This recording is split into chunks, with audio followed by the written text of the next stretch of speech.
बृहस्पतिवार व्रत की विधान। बृहस्पतिवार के दिन जो भी स्त्री व्रत करे उसको चाहिए कि वह दिन में एक ही समय भोजन करे, क्योंकि इस दिन बृहस्पति भगवान का पूजन होता है। भोजन में पीले चने की दाल याद का करे, परंतु नमक नहीं खावे। पीले वस्त्र पहने, पीले ही फूलों का उपयोग करे, पीले चंदन से पूजन करे। पूजन के बाद प्रेम पूर्वक बृहस्पति देव की कथा सुननी चाहिए। इस व्रत को करने से मन की समस्त इच्छाएं पूरी होती हैं और बृहस्पति महाराज प्रसन्न होते हैं। धन, पुत्र, विद्या तथा मन वांछित फलों की प्राप्ति होती है। परिवार में सुख तथा शांति रहती है।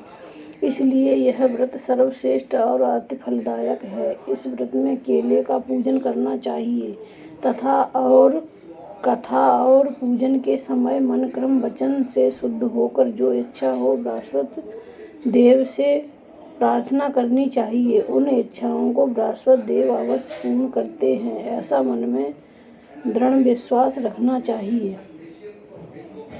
बृहस्पतिवार व्रत कथा। प्राचीन काल में भारतवर्ष में एक राजा राज्य करता था। वह बड़ा प्रतापी और दानी था। वह नित्य मंदिर में दर्शन करने जाता था, ब्राह्मण एवं गुरु की सेवा किया करता था। उसके दरवाजे से कोई भी निराश होकर नहीं लौटता था। वह प्रत्येक गुरुवार को व्रत एवं पूजन करता था। वह गरीबों की सहायता करता था। यह सब बातें उसकी रानी को अच्छी नहीं लगती थी। वह व्रत न करती और किसी देवता को एक पैसा दान में देती तथा राजा को भी ऐसा करने को मना किया करती थी। एक समय की बात है, राजा शिकार खेलने वन को गए हुए थे।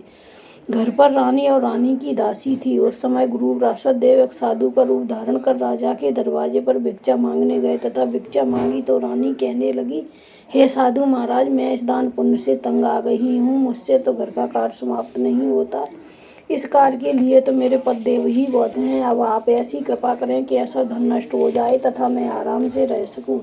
साधु बोले, हे देवी, तुम बड़ी विचित्र हो। संतान और धन से कोई दुखी नहीं होता, इसको सभी चाहते हैं।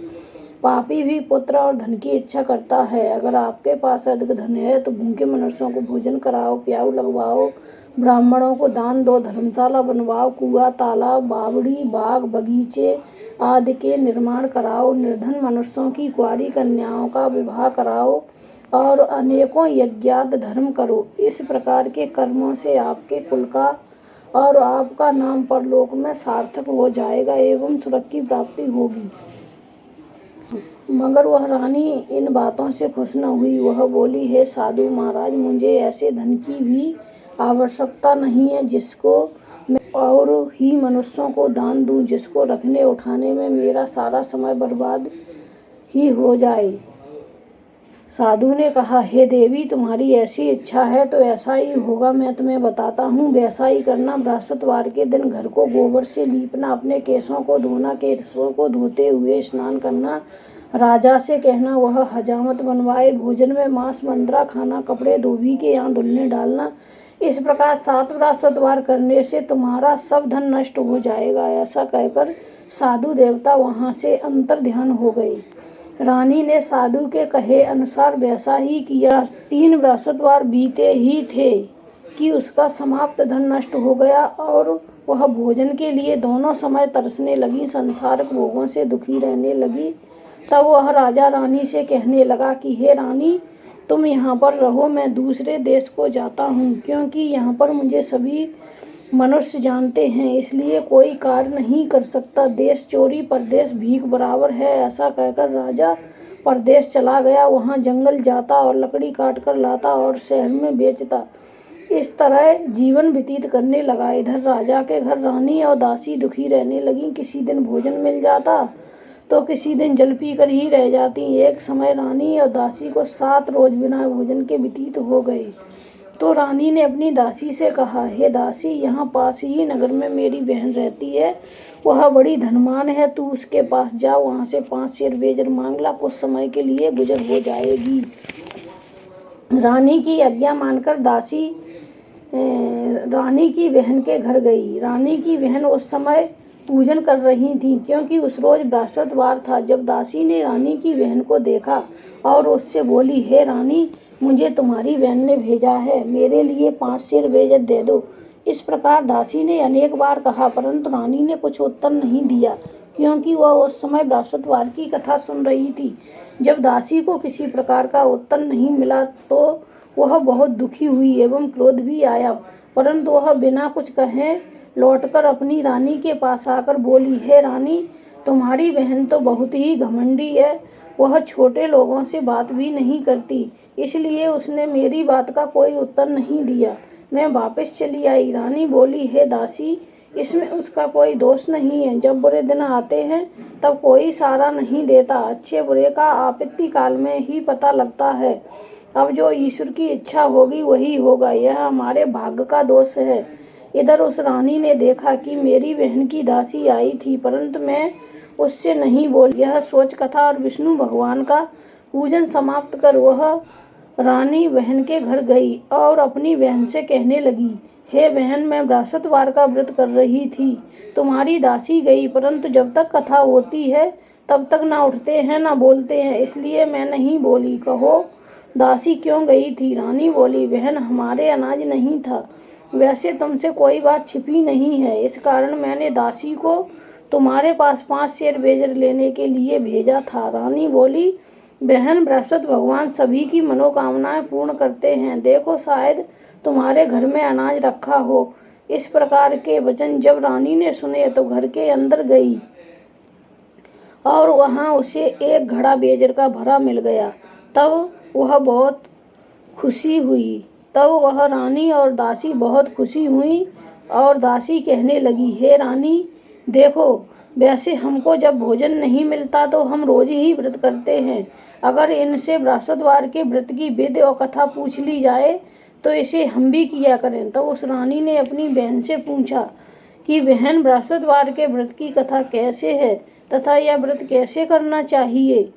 रानी की बहन ने कहा, बृहस्पतिवार के व्रत में चना की दाल मुनक्का से विष्णु भगवान का केले की जड़ में पूजन करे तथा दीपक जलावे और पीले भोजन करे तथा कहानी सुने, इससे बृहस्पति भगवान प्रसन्न होकर अन्न पुत्र वह धन देते हैं। इस प्रकार रानी और दासी दोनों ने निश्चय किया कि बृहस्पति देव का भगवान का पूजन जरूर करेंगे। 7 दिन बाद जब बृहस्पतिवार आया तो उन्होंने व्रत रखा।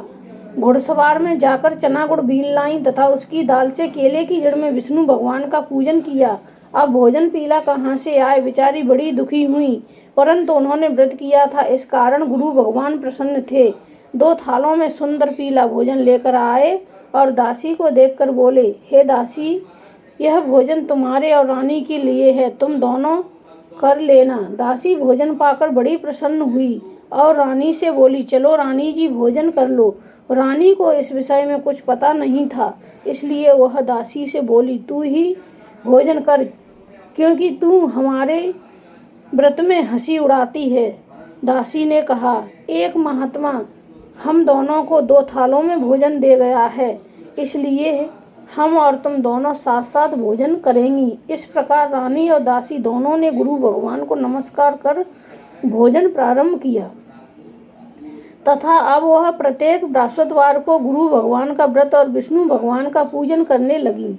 बृहस्पति भगवान की कृपा से फिर रानी और दासी के पास धन हो गया। रानी फिर उसी प्रकार आलस्य करने लगी। तब दासी बोली, रानी, तुम पहले इस प्रकार आलस्य करती थी, तुम्हें धन के रखने में कष्ट होता था, इस कारण सभी धन नष्ट हो गया। अब गुरु भगवान की कृपा से धन मिला है तो फिर तुम्हें आलस्य होता है। बड़ी मुसीबतों के बाद हमने यह धन पाया है, इसलिए हमें दान पुण्य करना चाहिए तथा भूखे मनुष्यों को भोजन कराओ, प्याऊ लगवाओ, ब्राह्मणों को दान दो, कुआं, तालाब, बाग, बगीचा आदि का निर्माण करवाओ, निर्धन के मनुष्यों की कुंवारी कन्या का विवाह करवाओ, धन को शुभ कर्मों में खर्च करो, जिससे तुम्हारे कुल का यश बढ़े तथा सुरक्षा की प्राप्ति हो। तब रानी ने इसी प्रकार कार्यक्रम करने प्रारंभ किए तो उनका यश फैलने लगा।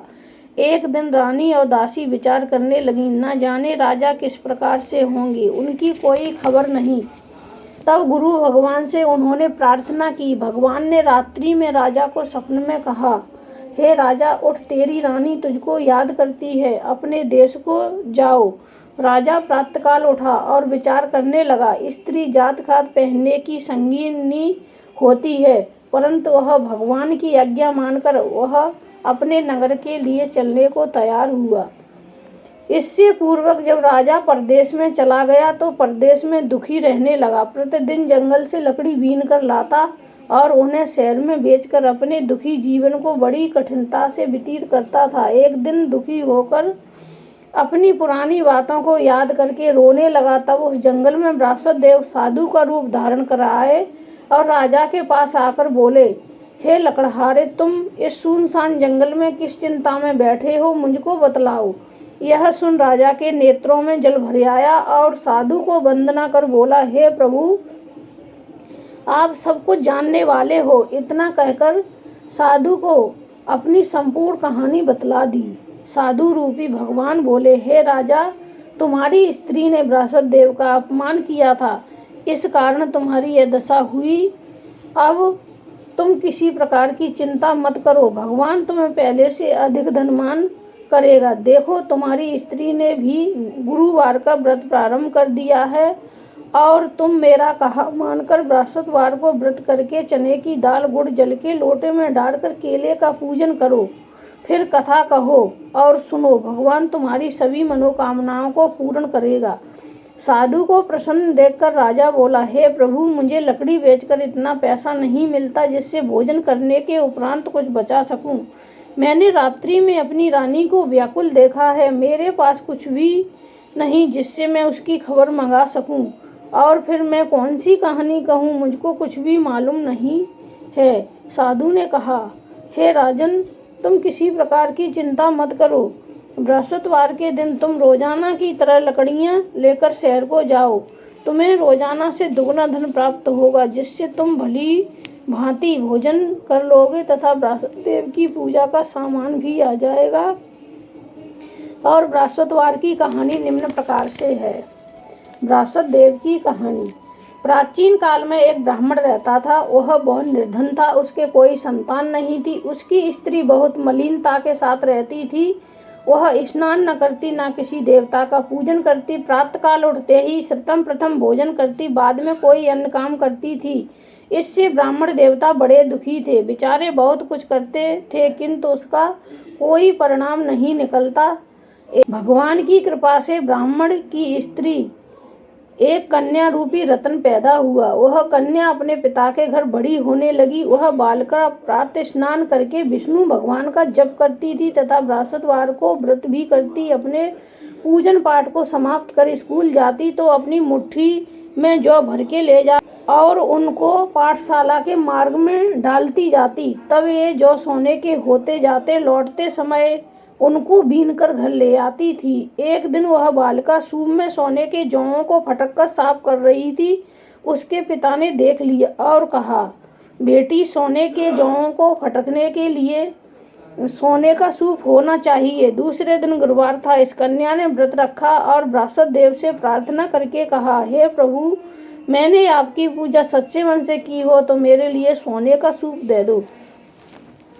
बृहस्पति देव ने उसकी प्रार्थना स्वीकार कर ली। रोजाना की तरह वह कन्या जौ फैलाती हुई जाने लगी।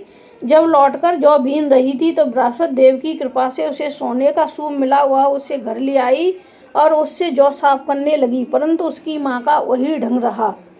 एक दिन की बात है, वह कन्या सोने के सूप में सोने के जौओं को फटक कर साफ कर रही थी। उस समय उस शहर का राजपुत्र वहां होकर निकला। इस कन्या के रूप और कार्य को देखकर मोहित हो गया तथा अपने घर आकर भोजन जल त्याग कर उदास ही लेट गया। राजा को जब इस बात का पता लगा तो अपने मंत्रियों के साथ उसके पास गए और बोले, हे बेटा, तुम्हें किस बात का कष्ट है? किसी ने अपमान किया है अथवा कोई कारण हो सो कहो, मैं वही कार्य करूँगा जिससे तुम्हें प्रसन्नता हो। अपने पिता की राजकुमार ने बातें सुनी तो वह बोला, मुझे आपकी कृपा से किसी बात का दुख नहीं है, ना मेरा किसी ने अपमान किया है, परंतु मैं उस लड़की के साथ विवाह करना चाहता हूँ जो सोने के सूप में सोने के जौओं को फटक कर साफ कर रही थी। यह सुन राजा आश्चर्य में पड़ गया और बोला, हे बेटा, इस तरह की कन्या का पता तुम ही बताओ, मैं तेरा विवाह उसके साथ अवश्य करवा दूंगा।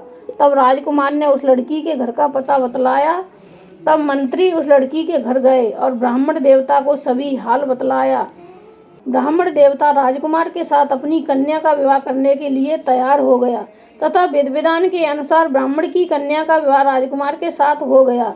कन्या के घर से जाते ही पहले की भांति उस ब्राह्मण के घर में गरीबी का निवास हो गया। अब भोजन के लिए भी अन्न बड़ी मुश्किल से मिलता था। एक दिन दुखी होकर ब्राह्मण देवता अपनी पुत्री के पास गए। बेटी ने अपने पिता की दुखी अवस्था को देखा और अपनी माँ का हाल पूछा। तब ब्राह्मण ने सभी हाल कहा।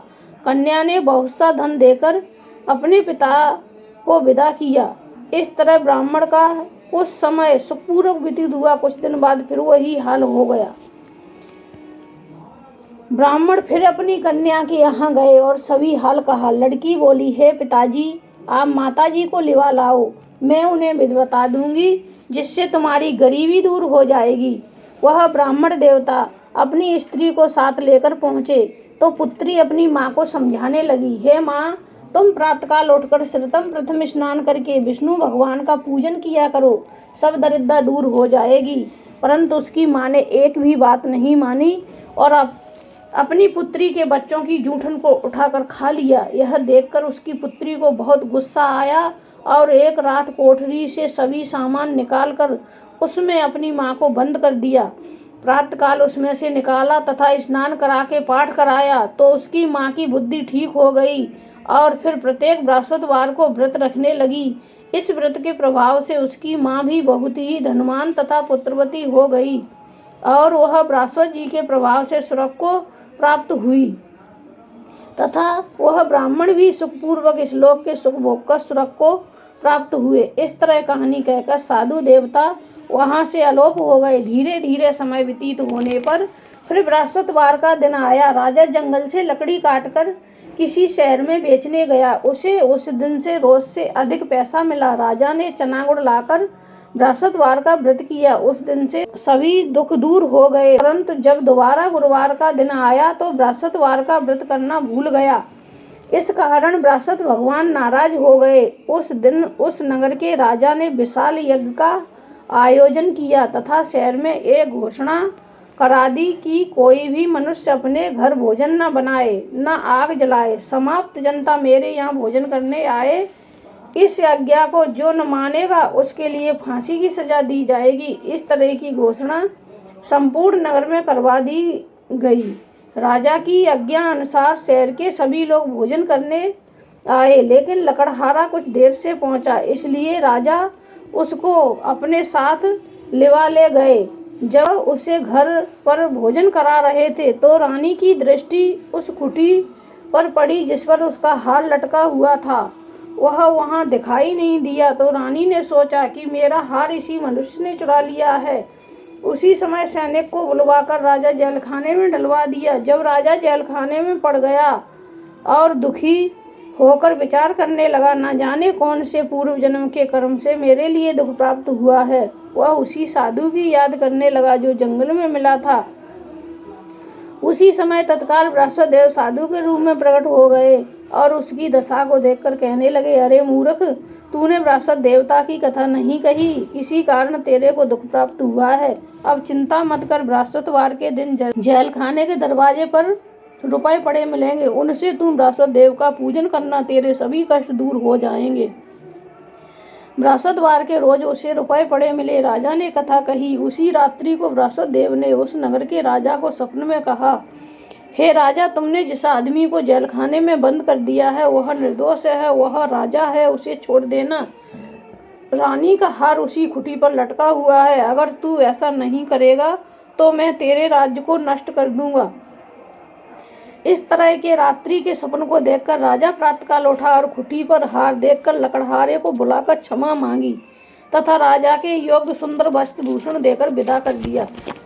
साधु की आज्ञा अनुसार राजा अपने नगर के लिए चल दिया। राजा नगर के निकट पहुंचा तो उसे बड़ा ही आश्चर्य हुआ। नगर में पहले से अधिक बाग, तालाब, कुएं, धर्मशाला, मंदिर बन गए हैं। राजा ने पूछा, ये किसका बाग और धर्मशाला है? तब नगर के लोग कहने लगे, यह सब रानी और बांदी के हैं।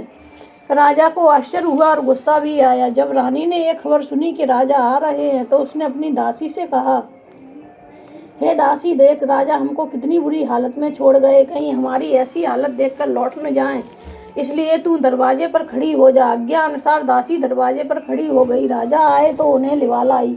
तब राजा ने क्रोध करके अपनी तलवार निकाली और पूछने लगे, यह सब तुम्हें कैसे प्राप्त हुआ है? तब उन्होंने कहा, हमें यह सब धन बृहस्पति देव के व्रत के प्रभाव से प्राप्त हुआ है। राजा ने निश्चय किया कि 7 रोज बाद सभी बृहस्पति देव का पूजन करते हैं, परंतु मैं रोजाना दिन में 3 बार कहानी कहा करूँगा, रोज व्रत किया करूँगा। अब हर समय राजा के दुपट्टे में चना की दाल बंधी रहती तथा वह दिन में 3 बार कहानी कहता। एक रोज राजा ने विचार किया, चलो अपनी बहन के यहाँ हो आए। इस तरह निश्चय कर राजा घोड़े पर सवार हो अपनी बहन के यहाँ निकला। आगे मार्ग में देखा कुछ आदमी मुर्दे को लिए जा रहे हैं। उन्हें रोककर राजा कहने लगा, अरे भैया, तुम मेरी बृहस्पतिवार की कहानी सुन लो। वे बोले, हमारा आदमी मर गया, इसको अपनी कथा की पड़ी है। परंतु कुछ आदमी बोले, अच्छा कहो, हम तुम्हारी कथा सुनने को तैयार हैं। राजा ने दाल निकाली और कथा कहने लगा। जब कथा आधी हुई तो मुर्दा हिलने लगा। जब कथा समाप्त हो गई तो राम राम कहकर खड़ा हो गया।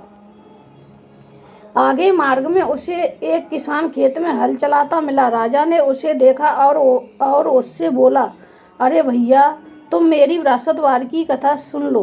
किसान बोला, जब तक मैं तेरी कथा सुनूंगा तब तक 4 अरैया जोत न लूँगा। जा अपनी कथा किसी और को सुनाना। इस तरह राजा आगे चलने लगा। राजा के हटते ही बैल पछाड़ खाकर गिर गए तथा किसान के पेट में बहुत जोर से दर्द होने लगा। उस समय उसकी माँ रोटी लेकर आई। उसने जब ये देखा तो अपने पुत्र से सब हाल पूछा। बेटे ने सभी हाल कहा।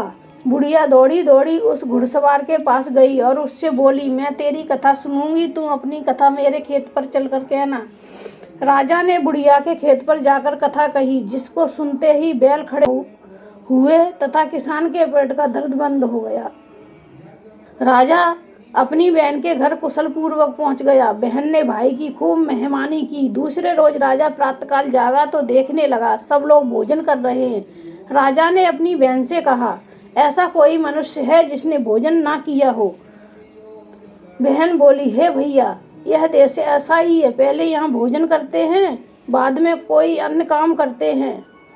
अगर कोई पड़ोस में हो तो मैं देख आऊँ। ऐसा कहकर देखने चली गई, परंतु उसे ऐसा व्यक्ति नहीं मिला जिसने भोजन ना किया हो। अंत वह एक कुमार के घर गई जिसका लड़का बीमार था। उसे मालूम हुआ कि उनके यहाँ 3 रोज से किसी ने भोजन नहीं किया है। रानी ने अपने भाई की कथा सुनने के लिए कुम्हार से कहा। वह कथा सुनने को तैयार हो गया। राजा ने जाकर बृहस्पतिवार की कथा कही, जिसको सुनकर उसका लड़का ठीक हो गया। अब तो राजा की प्रशंसा होने लगी। एक रोज राजा ने अपनी बहन से कहा, हे बहन, हम अपने घर को जाएंगे, तुम भी तैयार हो जाओ। राजा की बहन ने अपनी सास से पूछा। सास बोली, हाँ चली जा, परंतु अपने लड़कों को मत ले जाना, क्योंकि तेरे भाई के कोई संतान नहीं होती है। बहन ने भैया से कहा, हे भैया, मैं तो चलूंगी, मगर कोई बालक नहीं चलेगा। राजा बोला, जब कोई बालक नहीं चलेगा तब तुम ही क्या करोगी? बड़े दुखी मन से राजा अपने नगर के लिए लौट आया। राजा ने अपनी रानी से कहा, हम निर्वंशी राजा हैं, हमारा मुख देखने का धर्म नहीं। और इस उदासी के कारण उसने कुछ भोजन भी नहीं किया। रानी बोली, हे स्वामी, हे बृहस्पति देव, हमें औलाद अवश्य देंगे। उसी रात को बृहस्पति देव ने राजा से सपने में कहा, हे राजा, उठ, सोच को त्याग दे, तेरी रानी गर्भ से है। 9वें महीने में उसके गर्भ से एक सुंदर पुत्र पैदा होगा। तब राजा बोला, हे रानी, स्त्री बिना भोजन के रह सकती है, बात कहे बिना नहीं रह सकती। जब मेरी बहन आए तो उससे कुछ मत कहना। जब राजा की बहन ने यह सुसमाचार सुना तो बहुत खुश हुई तथा अपने भाई के यहाँ बधाई लेकर आई। तभी रानी ने कहा, घोड़ा चढ़ तो नहीं आई, गधा चढ़ी आई। राजा की बहन बोली, हे भाभी, मैं इस प्रकार न कहती तो तुम्हें संतान कैसे मिलती? बृहस्पति देव ऐसे ही हैं, जैसी जिसके मन में कामना है वैसी सभी को पूर्ण करते हैं। जो श्रद्धा भावना पूर्वक कथा पढ़ता है एवं दूसरों को सुनाता है, बृहस्पति देव उसकी सभी मनोकामनाएं पूर्ण करते हैं तथा उसकी सदैव रक्षा करते हैं। संसार में जो मनुष्य श्रद्धा भावना से गुरु भगवान का पूजन व्रत सच्चे हृदय से करते हैं तो उनकी सभी मनोकामनाएं पूर्ण होती हैं। जैसे सच्ची भावना से रानी और राजा ने उनकी कथा का गुणगान किया तो उनकी सभी इच्छाएं बृहस्पति देव जी ने पूर्ण की। इसलिए सबको कथा सुनने के बाद प्रसाद लेकर जाना चाहिए। हृदय से उनका नमन करते हुए जयकारा बोलना चाहिए। बोलो बृहस्पति देव की जय, बोल विष्णु भगवान की जय, सब बोलो बृहस्पति देव की जय। ओम जय बृहस्पति देवा, स्वामी जय बृहस्पति देवा। छिन्न छिन्न भोग लगाऊं, कदली फल मेवा। ओम जय बृहस्पति देवा। तुम पूर्ण परमात्मा, तुम अंतर्यामी, स्वामी तुम अंतर्यामी। जगत पिता जगदीश्वर, तुम सबके स्वामी। ओम जय बृहस्पति देवा। चरणामृत निज निर्मल, सब पातक हरता, स्वामी सब पातक हरता। सकल मनोरथ दायक, कृपा करो भरता। ओम जय बृहस्पति देवा। तन मन धन अर्पण करे, जो जन शरण पड़े, स्वामी जो जन शरण पड़े। प्रभु प्रगट तब हो कर, आकर द्वार खड़े। ओम जय बृहस्पति देवा। दीन दयाल दयानिधि, भक्तन हितकारी, स्वामी भक्तन हितकारी। पाप दोष सब हरता, भव बंधन हारी। ओम जय बृहस्पति देवा। सकल मनोरथ दायक, सब संशय तारो, स्वामी सब संशय तारो। विषय विकार मिटाओ, संतन सुखकारी। ओम जय बृहस्पति देवा। जो कोई आरती तेरी प्रेम सहित गावे, स्वामी हृदय सहित गावे। ज्येष्ठ आनंद आनंद करे, सो निश्चय पावे। ओम जय बृहस्पति देवा। जय बृहस्पति देवा, स्वामी जय बृहस्पति देवा। छिन्न छिन्न भोग लगाऊं, छिन्न छिन्न भोग लगाऊं, कदली फल मेवा। ओम जय बृहस्पति देवा। सब बोलिए विष्णु भगवान की जय। बोलो बृहस्पति देव की जय। बोल गुरु भगवान की जय।